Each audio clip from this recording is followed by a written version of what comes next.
Alphaba, Glinda, Alphaba.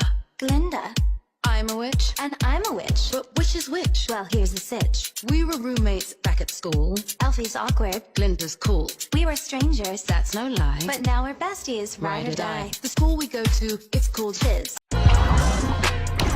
Hey, what's up? MKBHD here, and welcome to your first look and hands-on of everything Apple just unveiled today at their 2025 September event. This is iPhone 17, 17 Pro, and 17 Air. Definitely get subscribed to be among the first to see the full reviews when they come out. But this is my first impressions, and I actually found it pretty simple to synthesize my thoughts on everything they announced today. Like, there is some good tech, there's some interesting new designs, and some questionable decisions, but the funny thing is, as I go to these events and as I think about all this stuff, what usually happens is I end up typically getting some texts from friends asking what I think of the announcements, and my mental task is to summarize everything I'm thinking about into one or two easily digestible sentences or just words to understand what's new and what happened. I don't want to tell them too much information.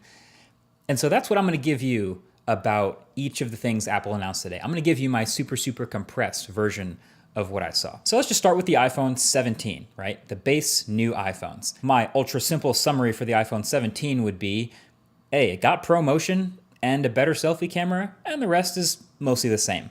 So the design is mostly unchanged other than the new colors, same screen sizes, same dimensions, same camera bump, same buttons and camera control, which they barely talked about. But there's a new A19 chip inside, which we expected. That should see some nice performance gains and efficiency bumps, roughly 20% faster CPU, which is nice. And battery life should be a few beats longer. And the display is brighter too, getting up to 3000 nits. But this is the first time we are seeing a Pro-branded feature on a non-Pro iPhone, because every new iPhone across the range now has ProMotion. And it's the same ProMotion too. It's the adaptive 1 to 120 hertz.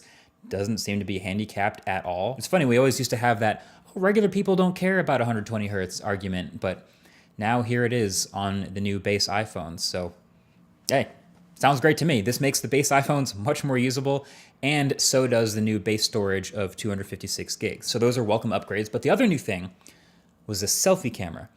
And it was funny, the keynote was pretty chill up until the point where they started to talk about this, and it was actually the loudest applause, and it was really tempting to make fun of it. But I actually do think this is really clever, because all these new iPhones have this massively upgraded selfie camera system. They're calling it center stage, but I actually think that kind of does a disservice, because the actual center stage on their laptops and stuff is kind of annoying. But what's happening is with these phones, they all have a larger 24 megapixel square selfie camera sensor.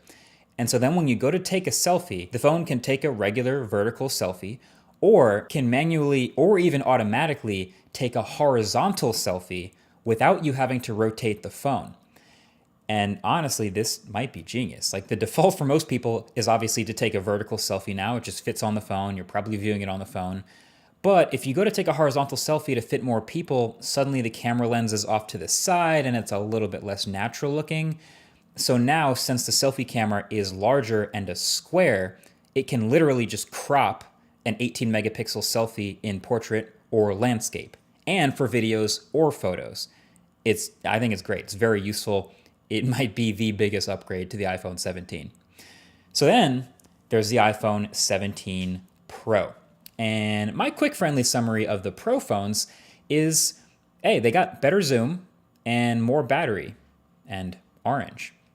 So the Pro iPhones actually look a little bit different. There's actually quite a bit going on here with this new design. First of all, there's only 3 colors: cosmic orange, deep blue, and silver. Really bumming me out that there's no black Pro phone. But then I remembered dbrand exists. Never mind. But then the thing that's going to catch everyone's eye on the back is the camera bar up at the top, which is what Apple keeps calling in their keynote a plateau. It kind of looks a little bit like the Pixel's visor, or frankly what we've been seeing on a ton of other Android phones for years now, just a huge bar across the top of the back of the phone.